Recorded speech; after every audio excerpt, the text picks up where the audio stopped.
Captain Marcus Chun pressed his face against the cold viewport of the salvage vessel Aurora's Edge, watching the massive, derelict ship drift through the void like a sleeping giant. The vessel before them defied classification by human standards.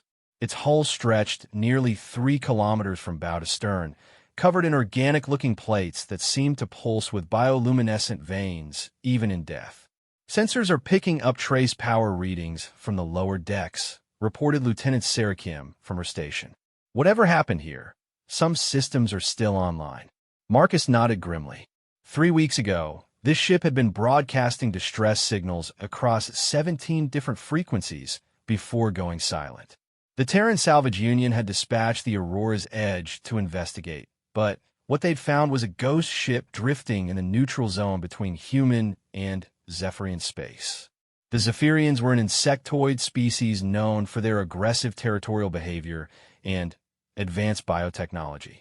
Their ships were grown rather than built, and their queens ruled through pheromone-based control that could influence the minds of lesser castes.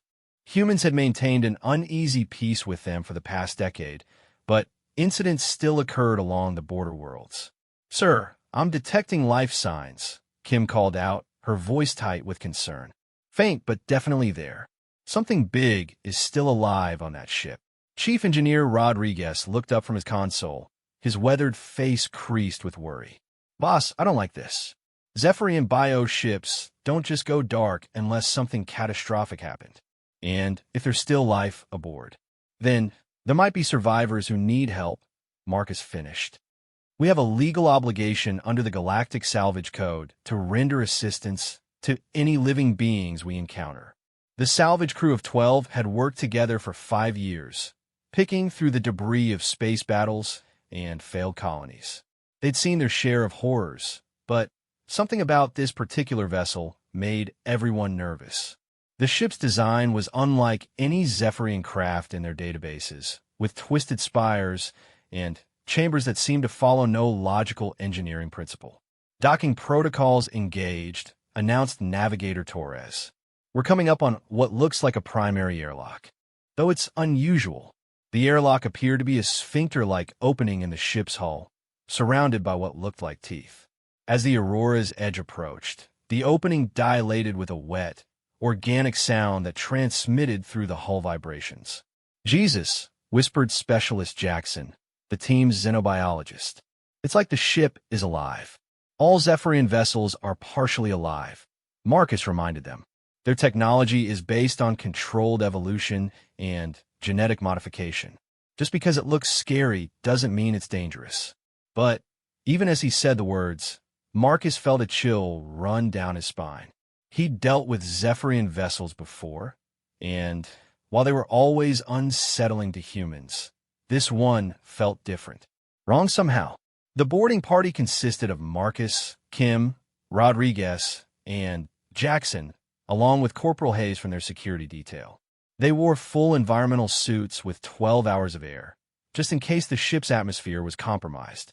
Their suit lights cut through the darkness as they crossed the umbilical between ships. The moment they stepped aboard the alien vessel, Marcus knew they were in trouble. The air was thick with a sweet, cloying smell that made their suit filters work overtime. The walls pulsed with a slow, rhythmic motion that reminded him uncomfortably of breathing. Worse, there was an underlying vibration that seemed to resonate in their bones. "Atmosphere is bizarre," reported Jackson, scanning with his instruments. "High oxygen content, but there are compounds here I've never seen before. Some kind of complex pheromone cocktail. Good thing we're in suits." The corridor stretched before them like a throat, lined with what appeared to be nerve clusters and nutrient vessels. Bioluminescent panels provided dim, shifting light that made shadows dance and writhe. Every surface seemed organic, grown rather than manufactured. "Life signs are coming from deeper in the ship," Kim reported, consulting her scanner. "Multiple contacts, but they're not moving. Could be in some kind of stasis." As they moved deeper into the vessel, Marcus began to notice disturbing details. Scorch marks along the walls suggested some kind of internal conflict. In several chambers, they found evidence of hasty barricades and defensive positions. Whatever had happened here, the crew had been fighting something. "Sir, you need to see this," called Rodriguez from up ahead. They gathered around what appeared to be a memorial wall, covered in symbols that pulsed with different colors. Jackson ran his scanner over the markings, his face pale behind his visor. "These are Zephyrian death marks," he explained. "Each symbol represents a fallen crew member. But there are thousands of them, Marcus. This ship carried a population the size of a small city." "What could kill so many?" whispered Hayes, his hand instinctively moving to his weapon. Before anyone could answer, Kim's scanner began beeping frantically. "Movement ahead. Something big, and it's coming this way." The sound that reached them was unlike anything in Marcus's experience. It was part growl, part song, and part mechanical whine. The walls themselves seemed to respond to it, pulsing faster and glowing brighter. The sweet smell grew stronger, making their filters work harder. "Fall back," Marcus ordered, but it was too late. She emerged from the shadows like a nightmare given form. The Zephyrian Queen was 3 meters tall, with 4 arms ending in razor-sharp claws. Her chitinous armor was black as space, marked with scars that spoke of countless battles. But it was her eyes that made Marcus's blood run cold. They glowed with an intelligence that was both alien and utterly furious. When she spoke, her words came through their comm systems, somehow translated by their universal translators. Her voice was like honey poured over broken glass. "Humans, I should have known. You scavengers cannot resist picking at the bones of the dead, can you?" Marcus raised his hands in what he hoped was a universal gesture of peace. "We received distress signals. We came to help."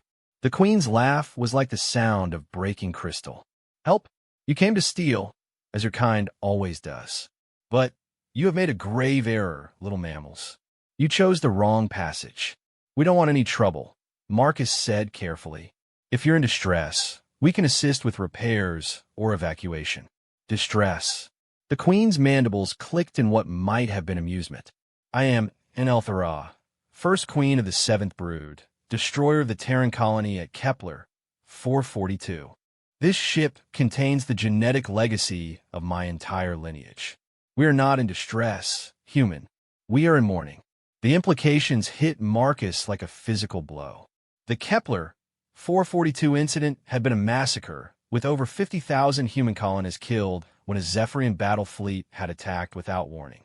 It had nearly started a full-scale war before cooler heads prevailed and a ceasefire was negotiated. "The war is over," Marcus said.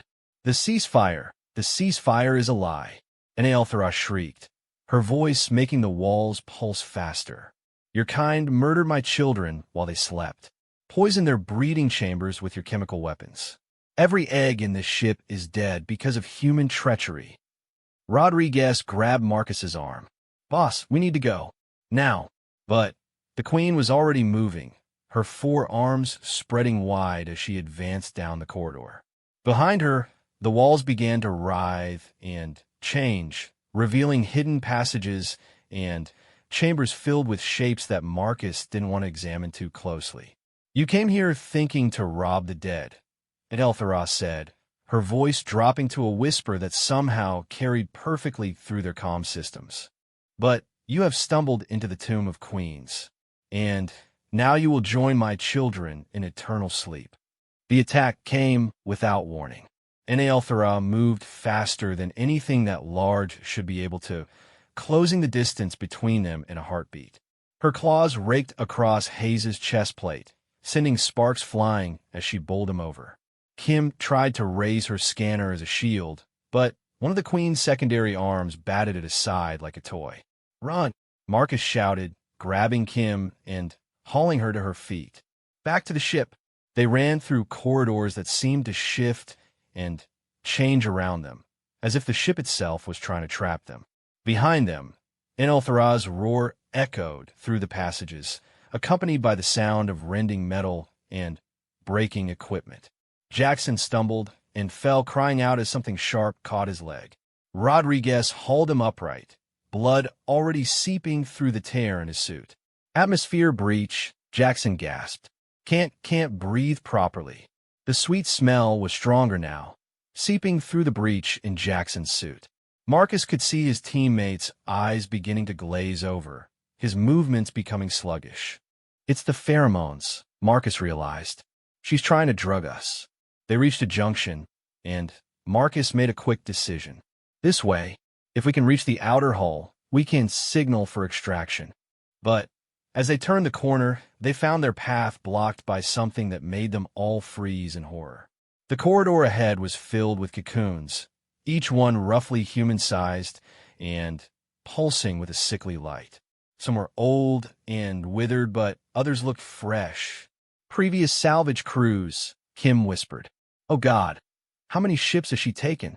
From behind them came the sound of approaching footsteps, heavy and deliberate. Enraged was hunting them, and she wasn't in any hurry. She knew they were trapped. The ventilation shafts, Rodriguez said suddenly. Every ship has them, even bioships. There has to be another way out. They found an access panel that looked different from the organic growth around it, more mechanical and functional. Rodriguez's engineering training paid off as he quickly bypassed the biolocks and opened a shaft. It leads back toward the docking bay, he reported. But we'll have to crawl, and it's going to be tight. As they squeezed into the shaft, Marcus could hear Enraged's voice echoing through the ship's passages. She was no longer shouting. Instead, she was singing a haunting melody that made the walls pulse in rhythm. She's calling them, Jackson mumbled, his voice slurred from pheromone exposure. The sleeping ones. She's waking them up. Through grates in the shaft, Marcus could see into the ship's chambers. Things were stirring in the shadows, shapes that had been still for who knew how long. The ship was coming alive around them, and they were crawling through its arteries like antibodies in a bloodstream. They reached another junction, and Marcus made the mistake of looking down through a grate. Below them stretched a vast chamber filled with what looked like technological equipment, but grown rather than built. And moving among the biomechanical constructs were figures in environmental suits. There are others, he whispered. Other humans. But as he watched, he realized his mistake. The figures weren't moving like living people. They walked with the jerky, puppet-like motions of the controlled. Their suits were patched and modified with organic components, and through their visors he could see eyes that glowed with the same light as the Queen's. Thralls, Jackson breathed. She's been collecting them for years, building an army. The singing was getting louder, and Marcus could feel it affecting him despite his suit's protection. His thoughts felt sluggish, and part of him wanted to stop crawling and just listen to the beautiful sound. Don't listen, Kim urged, but her own voice sounded dreamy and distant. Have to keep moving. They reached what Rodriguez identified as the main environmental control center. Through the grate, they could see massive organic processors that cleaned and recycled the ship's atmosphere. And standing among them, directing repairs with precise gestures, was another queen. This one was smaller than Enraged, her carapace a deep green instead of black. But her eyes held the same terrible intelligence, and when she looked up at the grate, Marcus knew they'd been spotted. Sister Queen Velterra, Jackson whispered, reading from his database. Enraged's tactical advisor. If she's here, then this isn't just one rogue queen, Marcus finished. This is a planned operation. The Green Queen spoke in rapid clicks and chirps, and suddenly the shaft began to constrict around them. The organic walls squeezed inward, trying to trap them like insects in amber. Rodriguez drew his cutting torch and began burning through the shaft wall. Emergency exit, people. This is not a drill. They burst through into a storage chamber filled with what looked like weapon pods and armor. But as they landed among the equipment, Marcus realized their mistake. This wasn't a storage chamber. It was an armory, and every piece of equipment was sized for human use. They've been preparing, Kim said, her voice filled with dread, planning an invasion. The equipment was clearly human in design, but modified with Zephyrian biotechnology. Pulse rifles with living ammunition that could adapt to different targets. Armor that could repair itself, and enhance the wearer's strength. And in the center of it all, a communications array that was definitely of Terran origin. They've been monitoring our communications, Marcus realized. Every distress call, every salvage mission. They've been luring us here. Behind them, the shaft they'd escaped from bulged and burst open, revealing Enelthara's massive form.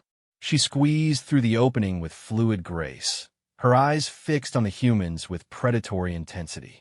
"You have seen too much," she said, her voice carrying a note of satisfaction. "But perhaps that is fitting. You should understand the scope of your failure before you join my collection."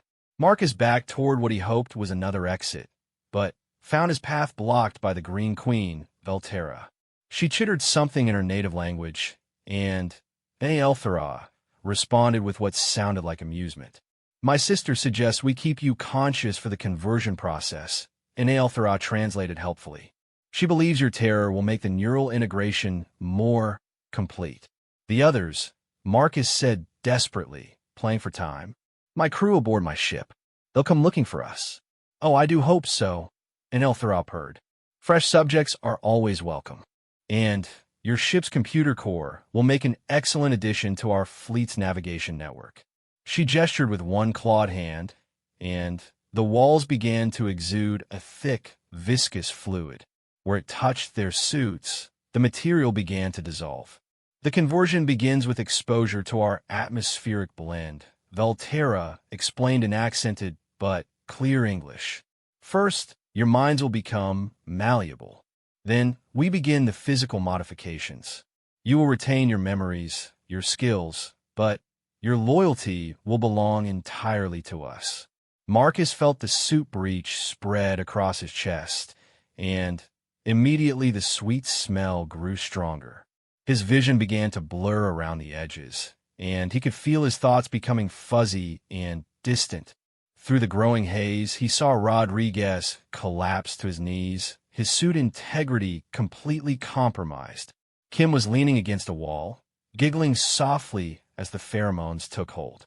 Jackson had already stopped moving, though his eyes tracked the queens with vacant fascination. "Such interesting subjects," Velterra mused, approaching Rodriguez with scientific interest. "Engineers are particularly valuable.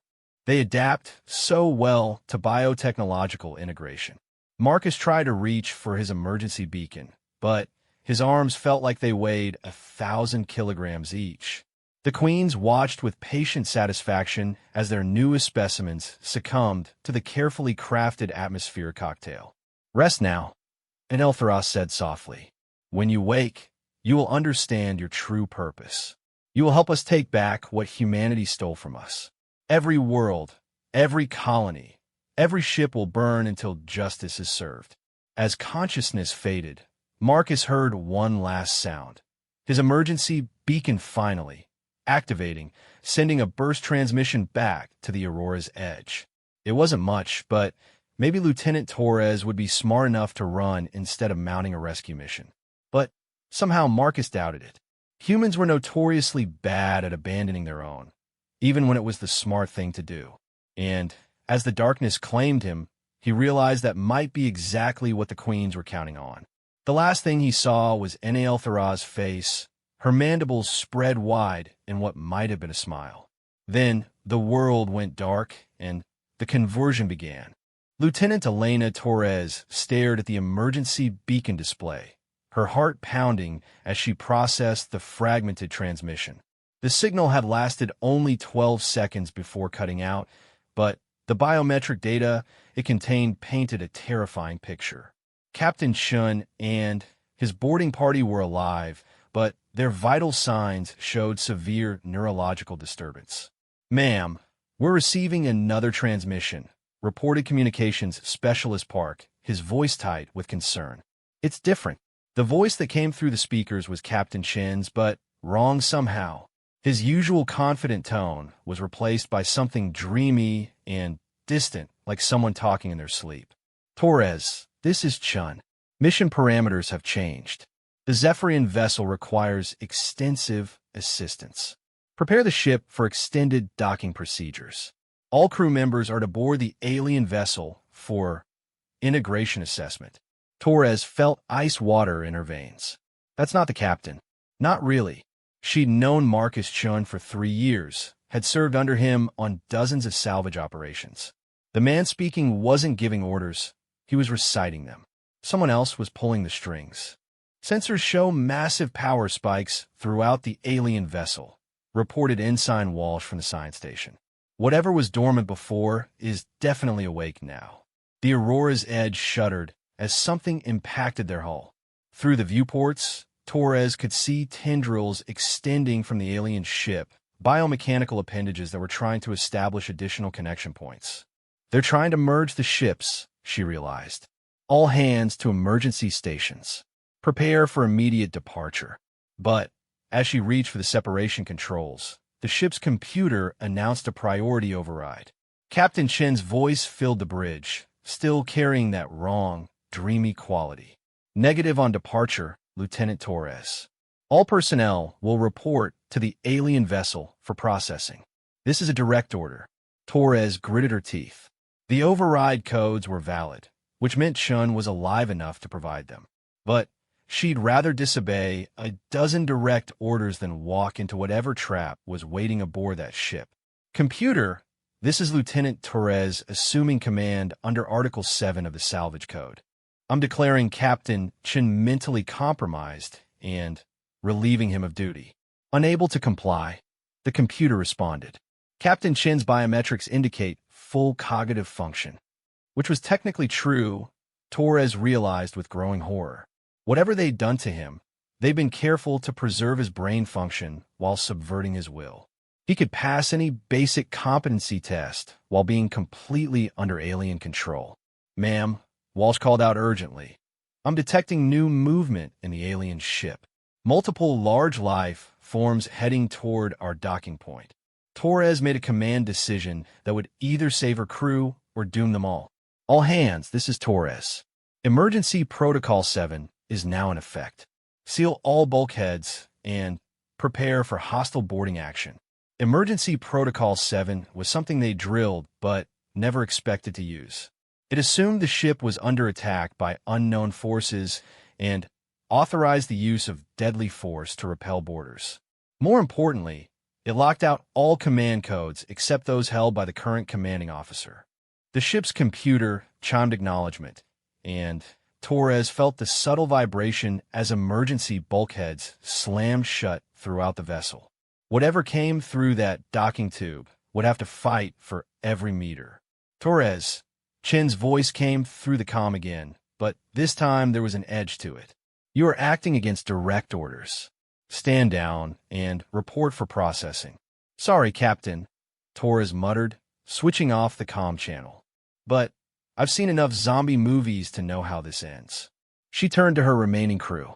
7 people in total, none of them trained for combat beyond basic defense courses.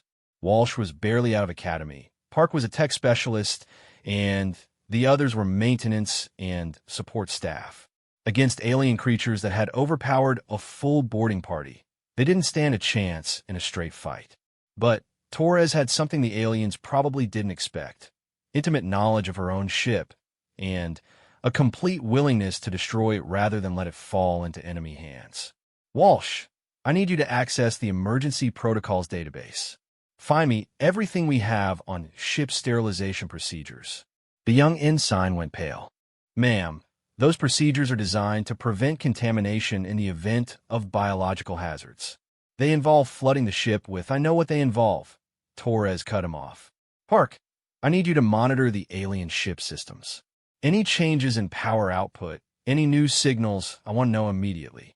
Through the ship's internal sensors, she could see the first alien forms entering through the compromised docking port.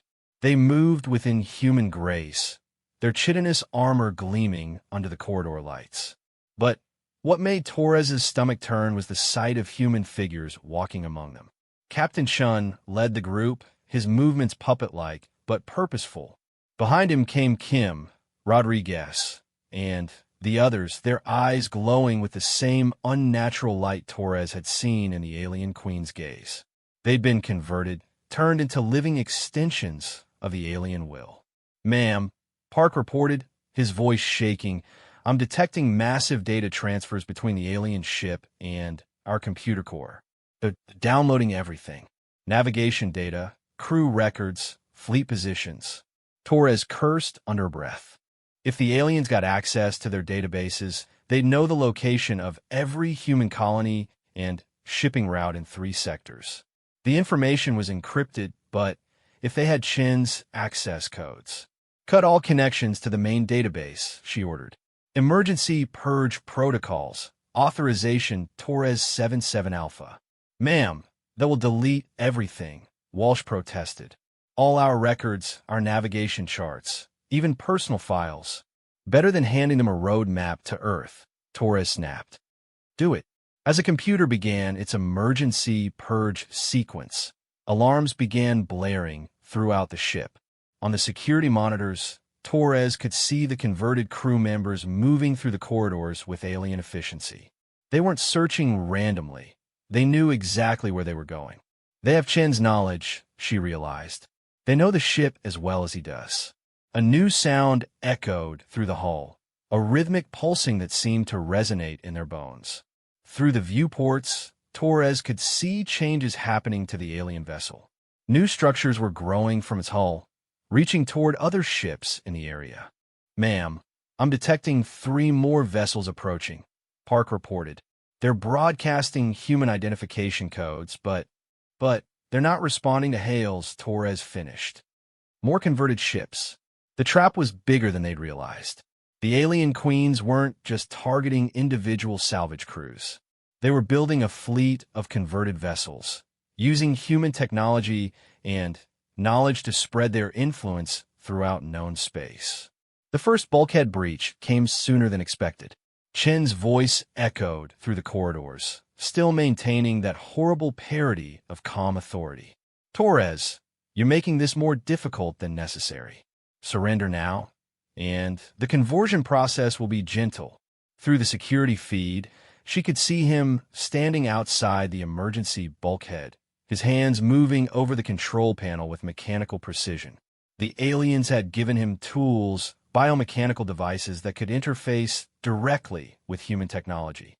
"He's overriding the locks," Walsh reported unnecessarily. They could all see the bulkhead beginning to iris open. Torres made another desperate decision. "Everyone into the escape pods. Now." "Ma'am, the pods aren't equipped for long-range flight," Park protested. "We'll be stranded." "Better stranded than converted," Torres replied grimly. "At least we can warn others about what's happening here." As her crew scrambled toward the escape pod bays, Torres remained on the bridge for one last act of defiance. She pulled up the ship's self-destruct sequence, a last resort measure designed to prevent valuable technology from falling into enemy hands. But as her finger hovered over the activation key, Chen's voice stopped her. "I wouldn't do that if I were you, Elena." She spun around to find him standing in the bridge doorway, flanked by 2 of the alien warriors. Up close, the changes were even more disturbing. His skin had a waxy quality, and there were subtle modifications visible at his temples where something had been grafted to his nervous system. "Marcus?" she whispered. "I'm still here," he said, and for a moment his voice carried a trace of its old warmth. "But I understand so much more now. The queens aren't our enemies, Elena.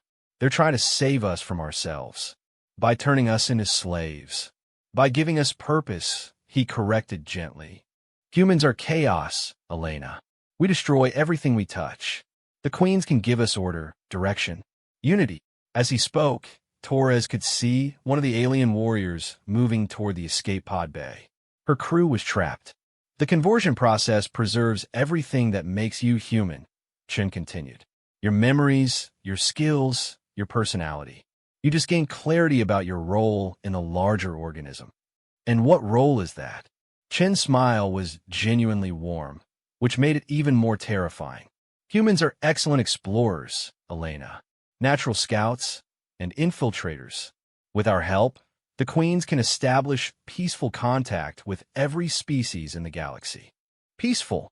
Torres laughed bitterly. "You call this peaceful?"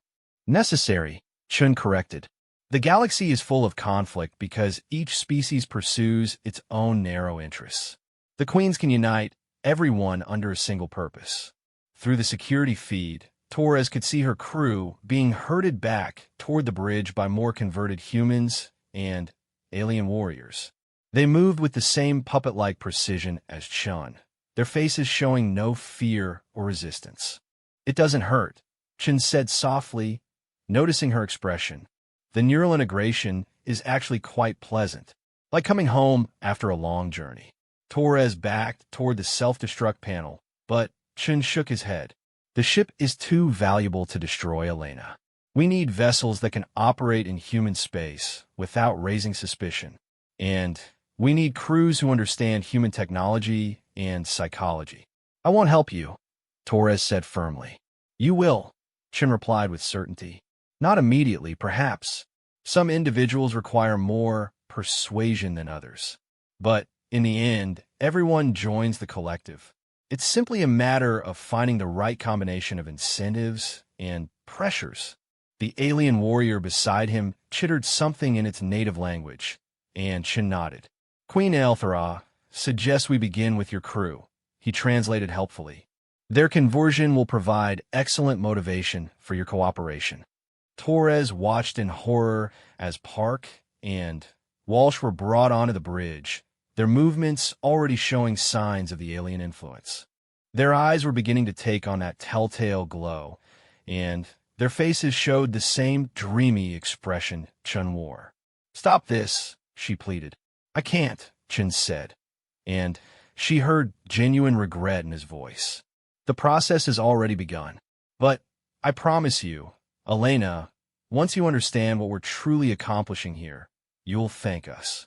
The alien warrior approached her with something that looked like a cross between a medical instrument and a parasite. It pulsed with organic light, and she could see tiny filaments extending from its surface. "Neural integration," Chun explained as if he were discussing a routine medical procedure. "The device will establish connections with your brain's communication centers. You'll retain full consciousness throughout the process, which allows us to preserve your unique human perspectives." Torres grabbed a plasma cutter from the emergency toolkit, pointing it at the approaching alien. "Stay back." But even as she made the threat, she knew it was useless. The alien moved faster than her eyes could track, and the tool was knocked from her hands before she could fire. Strong, chitinous arms held her still while the neural integration device moved toward her head. "Please don't struggle," Chun said gently. "Resistance only makes the process more traumatic." Torres closed her eyes and tried to think of Earth, of blue skies and green forests, of everything human that these creatures wanted to steal from her. But as the device made contact with her skin, those thoughts began to fade. The last thing she remembered thinking as foreign thoughts began flooding her mind was that humanity needed to be warned. Someone had to survive to tell the colonies what was coming. But already that seemed less important than it had moments before. After all, the queens only wanted to help. They only wanted to bring order to chaos, purpose to meaningless existence. As consciousness slipped away, Torres found herself smiling. Soon, she would understand. Soon, she would see the beauty of the collective vision. And in a small corner of her mind that still remembered being human, Elena Torres screamed. Admiral Sarah Blackwood stood before the holographic display in the Joint Fleet Command Center, watching the red warning indicators spread across the tactical map like a digital infection. In the past 72 hours, 17 human vessels had gone silent in the neutral zone, their last transmissions eerily similar. "Play the Morrison transmission again," she ordered. The recording filled the war room with Captain Harrison's voice, but, like the others, it carried that same dreamy, distant quality that had become terrifyingly familiar. "Fleet Command, this is Captain Harrison of the transport vessel Morrison. We have encountered a Zephyrian diplomatic mission and are proceeding with first contact protocols. All subsequent vessels should approach coordinates 77 Alpha for immediate consultation." The transmission cut off, and Admiral Blackwood rubbed her temples. In her 30 years of service, She'd seen enemy infiltration, cosmic horrors, and interstellar war, but nothing quite like this. "Admiral," reported Colonel Martinez, the Intelligence Division's xenobiology specialist, "we've completed analysis of the atmospheric samples recovered from the Aurora's Edge debris field. The chemical composition is unprecedented." The debris field was all that remained of Lieutenant Torres's final act of defiance.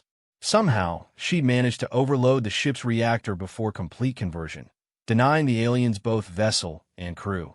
But not before emergency pods had transmitted crucial data about what they'd encountered. "Show me," Blackwood ordered. The hologram shifted to display molecular structures that looked more like living organisms than chemical compounds. They pulsed and shifted as the computer modeled their behavior in human nervous systems. "These pheromone complexes are designed to rewrite neural pathways," Martinez explained. "Not destroy them, but redirect them. The victim retains all memories and capabilities while gaining new behavioral imperatives." "Mind control," Blackwood said grimly. "More sophisticated than that. True mind control requires constant oversight and breaks down quickly. This is more like editing. The personality remains intact, but gains new goals and loyalties that feel completely natural to the subject." General Harrison, the Human Defense Force commander, leaned forward. "Can it be reversed?" "Unknown," Martinez admitted. "We need a live subject for testing, and, frankly, I wouldn't recommend getting close enough to capture one." The tactical display updated with new information. 3 more ships had gone silent in the past hour, including the heavy cruiser Determination, which carried a crew of 800. "They're accelerating," observed Captain Reeves from Naval Intelligence. "Each captured vessel gives them more resources, more knowledge of our capabilities, and more human crews to convert," added Martinez darkly. "The psychological profiles we've developed suggest the aliens are specifically targeting leadership personnel. Ship captains, senior officers, technical specialists." Admiral Blackwood studied the spreading pattern of disappearances. There was a logic to it that made her stomach churn. The aliens weren't randomly attacking. They were building something. "They're creating a command structure," she realized. "Converting our best people to use against us." "Ma'am," interrupted communications specialist Lee, "we're receiving a priority transmission from the civilian transport New Horizon. They're requesting immediate assistance." "Put them through." The voice that came over the speakers was professional and urgent, with none of the dreamy quality of the converted. "Fleet Command, this is Captain Williams of the New Horizon. We've detected distress signals from multiple vessels in the neutral zone and are moving to investigate." "Negative, New Horizon." Blackwood responded immediately. "Alter course and return to safe space. The neutral zone is under quarantine. Admiral, we have 800 civilians aboard, including families with children. We can't just abandon other humans in distress." It was the eternal human dilemma, and Blackwood knew it was exactly what the aliens were counting on. Humanity's greatest strength was also their greatest weakness. They couldn't leave their own behind. "Captain Williams, this is a direct order. Do not approach the quarantine zone." But even as she spoke, she could see the New Horizon's trajectory on the tactical display. They were already heading toward the area where the Aurora's Edge had been lost. "They won't listen," General Harrison said quietly. "No human captain would." "Then, we stop them ourselves," Blackwood decided. "Order the destroyer squadron to intercept. Use whatever force necessary to turn them around." "Ma'am," Captain Reeves interjected, "if we fire on civilian vessels, it'll cause a political crisis. The Colonial Assembly will never approve. The Colonial Assembly can court-martial me after we save the species," Blackwood snapped. "But I won't let 800 more humans walk into that trap." Before anyone could respond, new alarms began blaring throughout the command center. The main display shifted to show long-range sensors detecting massive movement in the neutral zone. "Admiral," Lee reported, his voice tight with panic, "I'm reading multiple capital ships entering the sector. Signature analysis suggests they're human vessels." The tactical display updated, showing the approaching fleet. Blackwood felt her blood turn to ice as she recognized the ship configurations. The dreadnought Mighty Hammer, the carrier Valkyrie, the cruisers Defiant and Retribution. All ships that had been reported lost in recent weeks. They've been busy, Martinez whispered. The converted fleet moved with uncanny coordination, their formation patterns unlike anything in human tactical doctrine. They were heading directly for the New Horizon, but their course would also bring them into range of several colonial outposts. All ships, red alert, Blackwood ordered. Scramble everything we have. I want every vessel between here and Earth space ready for immediate deployment. Ma'am, General Harrison said carefully, those are human crews on those ships. Our own people. Not anymore, Blackwood replied grimly. Whatever those things did to them, they're enemy combatants now. The first contact came sooner than expected. The converted dreadnought Mighty Hammer opened communications, and Captain Foster's voice filled the war room. Like the others, his tone carried that disturbing mix of familiarity and wrongness. Fleet Command, this is Captain Foster. The Zephyrian Queens have authorized me to negotiate humanity's peaceful integration into the greater galactic community. Foster, Blackwood responded, this is Admiral Blackwood. I'm ordering you to stand down and return to base for medical evaluation. I'm afraid I can't do that, Admiral. My orders come from higher authority now. But I want you to understand that resistance is unnecessary. The Queens offer unity, purpose, and an end to the chaotic brutality that has defined human history. Chaotic brutality? Tom, you're talking about freedom, about the right to make our own choices. Choice is an illusion that leads to suffering, Foster replied calmly. Under the Queen's guidance, every human will find their perfect role in the greater organism. There will be no war, no crime, no senseless destruction, and no independence. No creativity, no growth. Growth toward what? More efficient ways of killing each other? Admiral, in my current state, I can see the futility of human ambition. We've spent millennia fighting over resources that could be shared, pursuing individual glory that ultimately means nothing. As Foster spoke, the converted fleet continued its approach toward the New Horizon. Blackwood could see escort fighters deploying from the carrier Valkyrie, moving to intercept anyone who might interfere. Tom, I've known you for 15 years. You have a wife and 2 daughters on Kepler Station. Are you telling me they mean nothing to you now? There was a pause, and when Foster spoke again, his voice carried a note of genuine warmth. They mean everything to me, Sarah. That's why I want to share this gift with them. Imagine how beautiful it will be when the entire family can share the same purpose, the same understanding.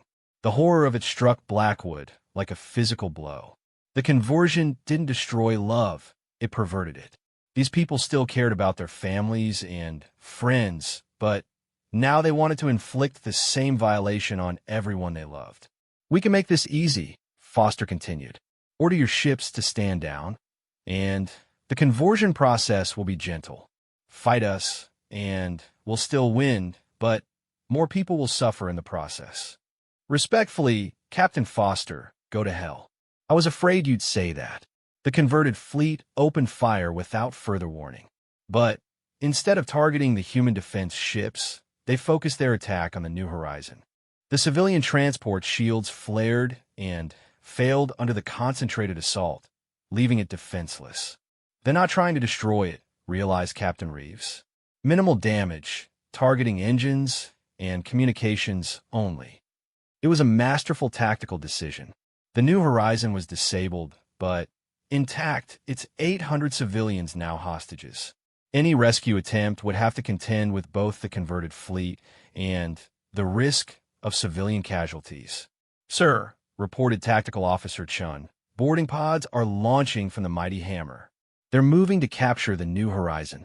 Blackwood found herself facing the kind of impossible choice that had defined human military history. Save the civilians and risk letting the aliens gain 800 more converts or sacrifice them to prevent a larger catastrophe. Admiral, General Harrison said quietly, we need to make a decision. Through the tactical display, she could see human defense ships moving to engage the converted fleet. The destroyer squadron was vastly outgunned, but they were moving to attack anyway. Typical human behavior, charging into impossible odds because it was the right thing to do. All ships, new orders, Blackwood announced. Primary objective is preventing enemy conversion of civilian populations. Secondary objective is preservation of human life. Use of deadly force against converted personnel is authorized. It was the hardest order she'd ever given. She was telling her people to fire on their own species, to kill humans who had been turned into weapons against their will. The battle was brief and decisive. The converted fleet fought within human coordination, their tactics perfectly adapted to counter standard human formations. They knew exactly how human commanders thought because they had human commanders leading them. The destroyer squadron managed to damage one of the converted cruisers before being overwhelmed. As their ships burned, the surviving crew members were beamed aboard alien vessels for processing. "Ma'am," Lee reported, "the New Horizon has been captured. All 800 civilians are now under alien control." Blackwood closed her eyes. In less than a week, the enemy had grown from a single derelict vessel to a fleet capable of defeating human forces in open combat. And every victory made them stronger. "Sir," Chin called out urgently. Massive energy spike from the captured vessels. "They're powering up FTL drives." The converted fleet vanished in a hyperspace, taking their new converts with them. But their destination was clear from the navigation traces. They were heading deeper into human space, toward colonies that had no idea what was coming. How long until they reached the next populated system? Blackwood asked. 18 hours to Centauri colony, Chen reported. Population, 40,000. 40,000 more potential converts. 40,000 more humans who would be turned into weapons against their own species.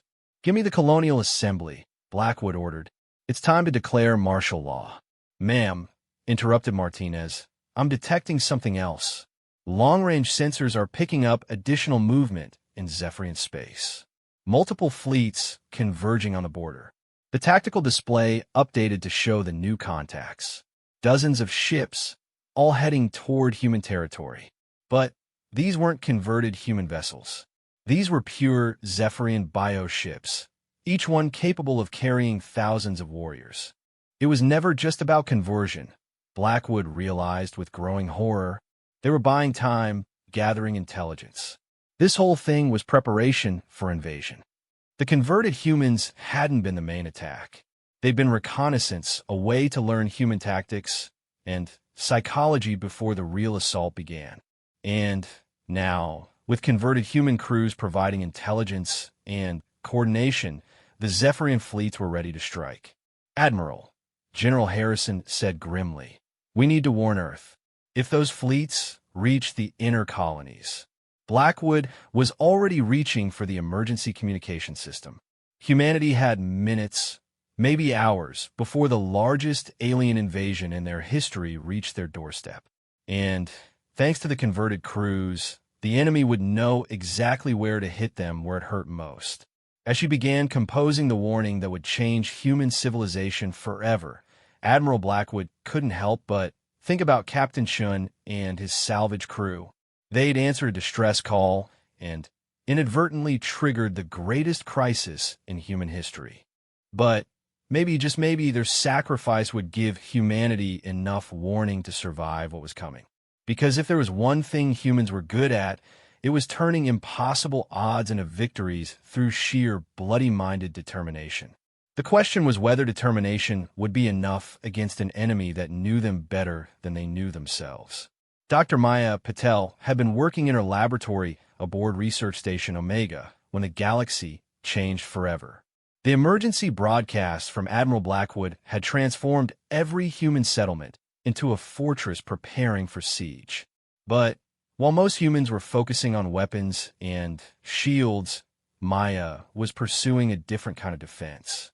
"Computer, replay the neural pattern analysis from Subject 17, she ordered, her eyes bloodshot from 72 hours of continuous research. The holographic display showed the brain scans of a recovered conversion victim. They'd managed to capture one of the converted crew members from a damaged alien vessel, though the process had cost 3 good soldiers their lives. The subject was secured in a biocontainment unit, but Maya could see the alien modifications threading through his nervous system like technological cancer. The neural pathways are completely rewritten, she muttered to herself. But the original patterns are still there, just suppressed. Her research team was small, but dedicated. 2 xenobiologists, a computer systems expert, and a former intelligence officer who specialized in psychological warfare. They've been given unlimited resources and a simple mandate: find a way to reverse the conversion process. Dr. Patel called Dr. Richardson from his workstation. I've isolated the pheromone compound responsible for the initial neural disruption. It's incredibly sophisticated, but it has a weakness. Maya hurried over to examine his findings. The molecular structure of the alien pheromones was displayed in 3-dimensional detail, showing how they bonded with human neurotransmitters. The compound is designed to work with baseline human brain chemistry, Richardson explained. But if we could alter that chemistry slightly, we could make humans immune to the conversion process, Maya finished excitedly. What kind of alteration are we talking about? A minor genetic modification, really, just enough to change the brain's neurochemical balance. The aliens would need an entirely different pheromone formula to affect modified humans. It was brilliant, but Maya could see the immediate problem. How long to implement genetic modifications across the entire human population? Decades, Richardson admitted. And that's assuming we can even develop a safe modification protocol. They didn't have decades. According to the latest intelligence reports, Zephyrian fleets were already striking the outer colonies. Centauri had fallen in less than 6 hours. Its 40,000 inhabitants converted en masse. The enemy was learning to process humans faster with each victory. What about a temporary solution? Asked Dr. Singh, the computer expert. Something that could protect people for a short period? Maya considered the problem. They needed something that could be rapidly deployed, easily administered, and effective against the alien conversion technology. Traditional pharmaceuticals would take months to develop and test. What if we approached it from the other direction? She said suddenly. Instead of changing human brain chemistry, what if we disrupted the alien pheromones themselves? The team gathered around as Maya began sketching molecular diagrams on the display. Her idea was radical, but simple. If they couldn't make humans immune to the pheromones, they could create an artificial compound that would neutralize the alien chemicals before they could affect the brain. A competitive inhibitor, Richardson said, understanding immediately. Something that bonds to the same neurochemical receptors, but doesn't trigger the conversion response. Exactly. And unlike genetic modification, we could synthesize it in quantity and deploy it as an aerosol treatment. Dr. Singh looked up from his computer. I'm running preliminary models now. The concept is sound, but we need to test it on actual converted subjects. Maya glanced toward the biocontainment unit where their captured convert was held. Subject 17 had once been Lieutenant Gary Walsh of the merchant vessel Prosperity. Now he was a weapon designed to turn other humans into enemies of their own species. Computer established communication link with Subject 17. The converted human looked up as the speakers activated. His face showed the same dreamy expression they'd all learned to recognize, but his eyes tracked with obvious intelligence. Dr. Patel, he said in a voice that was perfectly calm and reasonable. I've been hoping to speak with you. Have you, Gary? Maya deliberately used his original name, hoping to trigger some response from his suppressed personality. My name is Walsh 77 Alpha now, he corrected gently. Individual names are inefficient when you're part of a larger organism. But, yes, I've been wanting to explain what you're really fighting against. And what's that? Hope, Walsh said simply. The first real hope humanity has ever had for peace and unity. Maya had interviewed dozens of conversion victims over the past week, and their responses were always similar. They spoke about unity and purpose while their original personalities remained buried beneath layers of alien programming. Gary, she said firmly, I want you to think about your sister, Rebecca. She lives on Mars Colony with her 2 children. Do you remember them? For just a moment, something flickered behind Walsh's eyes. A brief expression of pain that quickly disappeared. I remember, he said quietly, and I want them to experience this gift as soon as possible. The chaos they live in, the uncertainty and fear that defines human existence, they don't have to suffer through that anymore. They're happy, Gary. Your sister loves her life. Her children are healthy and growing and learning. Why would you want to take that away from them? Because happiness without purpose is just chemical stimulation, Walsh replied. True fulfillment comes from understanding your role in something greater than yourself. Maya exchanged glances with her team. The conversion was thorough, but it wasn't complete erasure of personality. The original Gary Walsh was still in there somewhere, buried but not destroyed. Dr. Patel, Walsh continued, I can see what you're trying to do. You want to fight the conversion process, but you're approaching it wrong. Instead of trying to block our gift, why not study it? Learn from it. Because it's not a gift, Maya said firmly. It's slavery dressed up in pretty words. Is a soldier enslaved to his unit? Is a musician enslaved to the orchestra? Individual freedom is chaos, Doctor. The Queens offer harmony.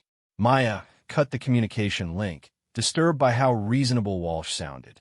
The conversion didn't just change behavior. It provided a complete philosophical framework that made the victims genuinely believe they were better off. The neural pathways associated with individual identity are still intact, she told her team. But they're blocked by the alien modifications. If we can disrupt those modifications, we might be able to restore the original personality, Richardson finished. But that would require direct neural intervention. Surgery on a living brain. What about our competitive inhibitor approach? Asked Singh. If we can block the pheromones, maybe we can prevent new conversions while the existing ones wear off naturally. Maya called up the molecular models they'd been developing. The theoretical compound would bind to human neural receptors more aggressively than the alien pheromones, but without triggering the conversion response. How quickly can we synthesize this? She asked. With the fabrication units on this station? 6 hours for a small batch, Richardson replied. But testing it safely will take much longer. We don't have longer, Maya said grimly. She pulled up the latest tactical reports. Zephyrian fleets were now within striking distance of Earth itself, and every day brought new reports of converted colonies. Dr. Patel interrupted the station's communication system.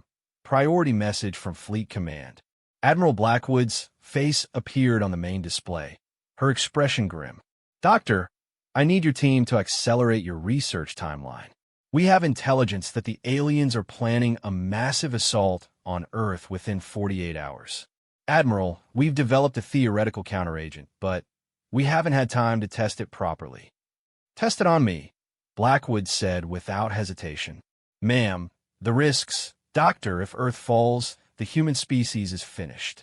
If there's even a chance your treatment works, I'll take that risk. Maya stared at the Admiral's determined face. In her 30 years of research, she'd never been asked to use an untested treatment on a volunteer, let alone one of the highest-ranking military officers in human space. Admiral, I need at least 12 hours to run preliminary safety tests. You have 6. After that, I'm implementing Plan Omega. The communication ended, leaving Maya and her team in stunned silence. Plan Omega was the ultimate contingency. The complete evacuation of Earth's population to deep space colonies, abandoning humanity's homeworld to the enemy. She's serious, whispered Singh. Then, we better get to work, Maya replied. The next 6 hours passed in a blur of frantic activity. They synthesized the competitive inhibitor compound, ran computer simulations, and tested it on lab animals exposed to modified alien pheromones. The results were promising, but inconclusive. It blocks the conversion process in mice, Richardson reported. But we can't be sure it will work the same way in humans. And we can't predict the side effects, added Singh. The compound directly affects neurochemistry. There could be cognitive impairment, personality changes, even permanent brain damage. Maya stared at the vial of clear liquid that represented humanity's last hope. In her hands was either the salvation of the species or a poison that would kill one of their best leaders. "Admiral Blackwood is here," announced the station AI. Blackwood entered the laboratory, still wearing her combat uniform, her face showing the strain of commanding a losing war. Behind her came a medical team and her personal security detail. "Doctor," she said simply, "are you ready?" Maya held up the vial. "Admiral, I have to tell you that this is completely experimental. We have no idea what the long-term effects might be. Will it stop the aliens from converting me?" "In theory, yes. But then it's better than the alternative," Blackwood said firmly. "How do we administer it?" The injection took only seconds. Blackwood sat calmly as the compound entered her bloodstream, showing no reaction as it began to alter her brain chemistry at the molecular level. "How long before we know if it works?" she asked. "We'll test it immediately," Maya replied, gesturing to a sealed chamber where they prepared a sample of alien pheromones. "If the treatment is effective, exposure to the conversion compounds should have no effect." Blackwood entered the test chamber without hesitation. Maya activated the pheromone dispensers, flooding the space with the alien chemicals that had converted thousands of humans. For 10 minutes, Blackwood remained in the contaminated atmosphere. Her vital signs remained steady, her behavior unchanged. When she emerged, her eyes showed none of the telltale glow of conversion. "It works," Maya breathed. "How quickly can you mass-produce it?" Blackwood asked immediately. "With our current facilities, maybe a few thousand doses per day. But, Admiral, we need months to treat Earth's entire population." Blackwood activated her communication implant. "Fleet Command, this is Blackwood. Initiate Project Sanctuary immediately. All available ships are to begin evacuation of Earth's population to Station Omega." She turned back to Maya. "Doctor, I'm giving you every fabrication facility in the solar system. I want millions of doses of that compound ready within 72 hours. Admiral, the logistics alone will be handled by converted humans," Blackwood interrupted. "We're going to turn the enemy's greatest weapon against them." Maya stared at the Admiral in confusion, but Blackwood was already explaining her plan. "The aliens expect us to resist conversion, so they use converted humans to coordinate their attacks. But if we can selectively protect key personnel while allowing others to be converted, we can feed false information to the enemy." It was a brilliant and ruthless strategy. By allowing some humans to be converted while secretly protecting others with the inhibitor compound, they could create a network of double agents within the enemy forces. "The converted humans will report what we want them to report," Blackwood continued. "False fleet positions, fake defensive capabilities, misleading strategic plans. We'll make the enemy think they're winning while we prepare our real counterstrike." Maya realized the full implications of the plan. "You're talking about sacrificing thousands of people, allowing them to be converted as part of the deception." "I'm talking about saving the species," Blackwood replied grimly. "Sometimes victory requires terrible choices." As the Admiral left to coordinate the evacuation and deception campaign, Maya returned to her work with renewed urgency. The competitive inhibitor was just the beginning. They needed weapons that could disrupt alien biotechnology, antidotes that could reverse existing conversions, and defenses that could protect entire populations. But for the first time since the crisis began, Maya felt something she hadn't experienced in days: hope. Humanity had found a way to fight back, not just with weapons and ships, but with the thing that had always been their greatest strength, the ability to adapt and overcome impossible odds. The war was far from over, but now they had a chance. And sometimes Maya reflected as she began work on the next phase of research. That was all humans needed to turn disaster into victory. 3 days later, as Zephyrian fleets arrived at Earth to find a seemingly defenseless planet ripe for conversion, they had no idea that their greatest triumph was about to become humanity's greatest trap. The final battle for the future of the human species was about to begin, and this time, the humans would be ready. Because in the end, the aliens had made one crucial mistake. They'd underestimated humanity's capacity for both sacrifice and innovation. And that mistake was going to cost them everything.